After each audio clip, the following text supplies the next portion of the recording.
Yo, ubus guys. Ubus.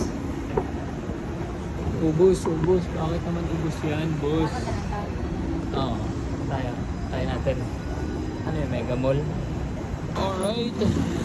Tayo natin dito sa Mega Mall. Ayan, Mega Mall. Woohoo! Ito dati parkingan lang nila. Yung kanilang Taas pala yun. Ayun time na lang. Walang Timberland. Walang Timberland, guys.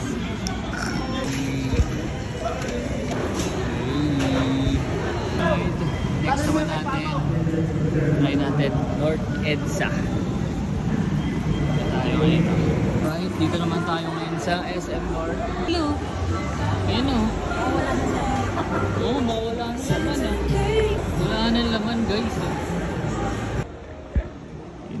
Wala na naman guys oh. Right, saan na kami? Para sa Timberland. Waiting na lang.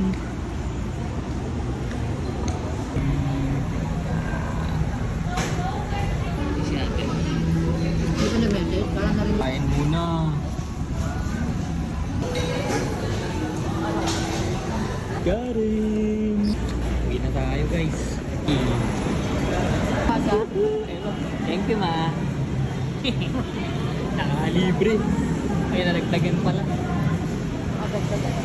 Nakadagdag ng 80%. 80% dagdag.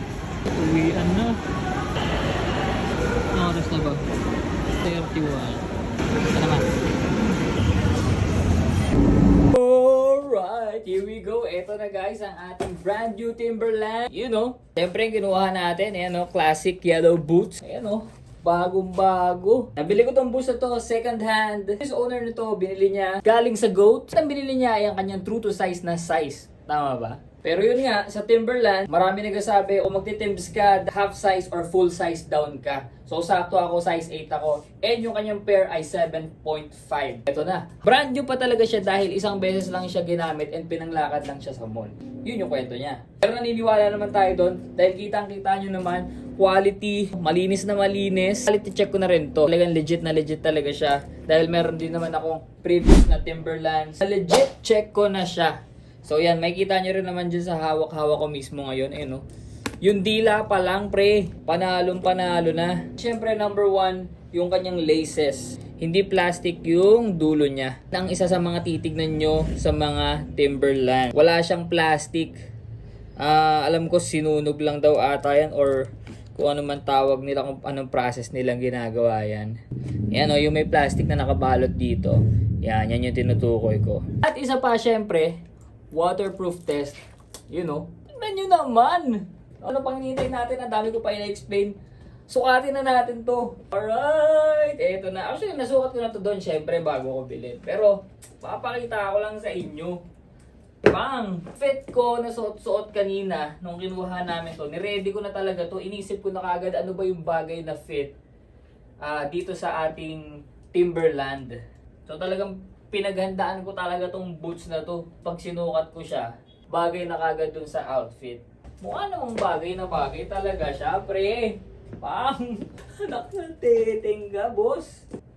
Solid. Ewan ko kung iba na siya ngayon o ganun na talaga siya noon pa kasi meron akong lumang Timberland na nakuha pa ng papa ko sa ukay-ukay.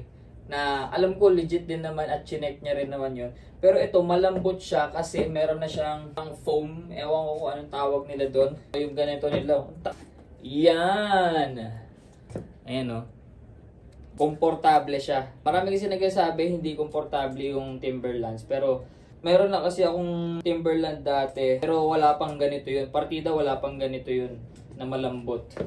Uy, pumasok ko sa loob, boss. Sobrang tagal ko na gusto kumuha nito. Siguro mga 3-4 months ago, pinagpaplanuhan ko na talagang kumuha nito. Kaso nga lang, last month, August 15, nag-announce ng closing out sale.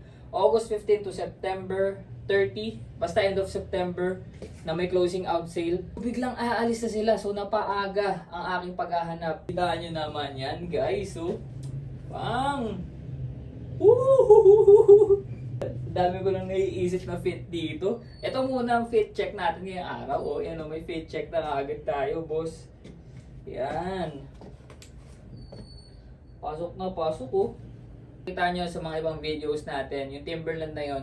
Ganito rin yung kulay ng dati, pero yun nga, dahil sa sobrang dumi na may mga black na patches na siya. Hindi na siya kayang daanin sa linis, pinakulayan ko ng brown para magamit ko. Kasi talagang yung quality niya is nagagamit pa.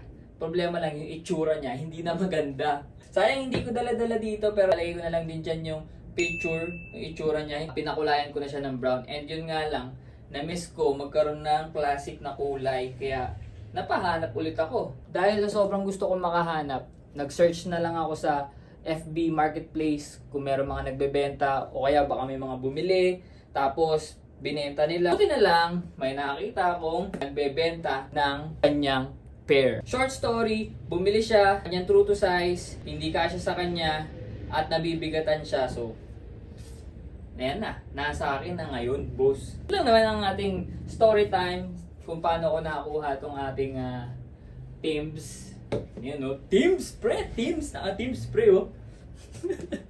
Tayo nga natin isintas. Kasi yung dati kong Timberland, sinisintas ko talaga siya dahil size 8 kasi yun, so malaki rin talaga siya sa akin. Kasi yung dalawa ng papa ko gumagamit nun. Hindi ko nga alam kung sa akin ba yun o sa kanya. Kung binili niya yun para sa akin, sa ukay-ukay pa niya yun nabili. Pero hindi ko nga rin talaga masyado nagamit.